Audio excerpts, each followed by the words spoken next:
Welcome to R5 TV news. Markapuram జిల్లా రాయవరం వద్ద జరిగిన ప్రైవేట్ బస్సు ప్రమాదంలో పలువురి ప్రాణాలను కాపాడిన సర్కిల్ ఇన్స్పెక్టర్ సుబ్బారావును బీజేపీ మైనార్టీ మోర్చా మాజీ state vice president doctor Sheikh Shabana సత్కరిస్తూ అభినందించారు.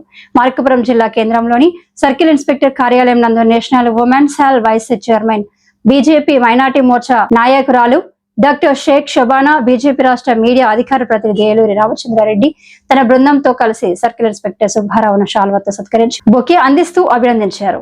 ప్రమాదం జరిగిన క్షణాల్లోనే ఘటనా స్థలానికి చేరుకున్న సర్కిల్ ఇన్స్పెక్టర్ ప్రయాణికుల ఆర్తనాదాలు విన్న ఆయన తనకు ఏమి జరిగినా పర్వాలేదు అనుకుని భగవంతుడు వలె ప్రయాణికుల ప్రాణాలను కాపాడటం ఎంతో అభినందనీయమని అన్నారు. లా అండ్ ఆర్డర్ పాటిస్తూ మానవతా దృక్పథంతో మానవ సేవే మాధవ సేవగా చేసిన సేవలు మరపురానివని ఆమె గుర్తు చేశారు. ఇలాంటి ఉద్యోగి మరెన్నో ఉన్నత పదవులు అధిరోహించి ప్రజలకు మరిన్ని సేవలు అందించాలని ఆమె ఆకాంక్షించారు.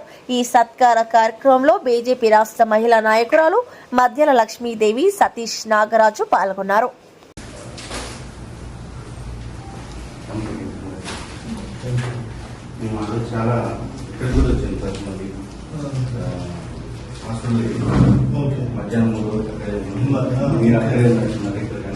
అక్కడే సరిపోయింది. నాకు వచ్చిన తర్వాత ఇదన్నిటికన్నా కూడా గొప్ప విషయం ఏంటంటే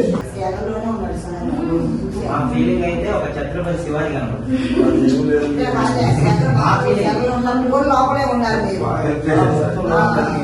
లేకుంటే మనం లేకపోతే 7 మంది అక్కడ లోపల ఎక్కువ కాలిపోయేవాళ్ళు. అందరూ వస్తారని చూస్తారని ఎవరు వెళ్ళట్లేదు. లక్కీగా రాళ్ళు తీసుకున్నారు. రాళ్ళు ఉండటం కూడా మనకి వస్తున్నప్పుడు పోవాలంటే కష్టమైంది.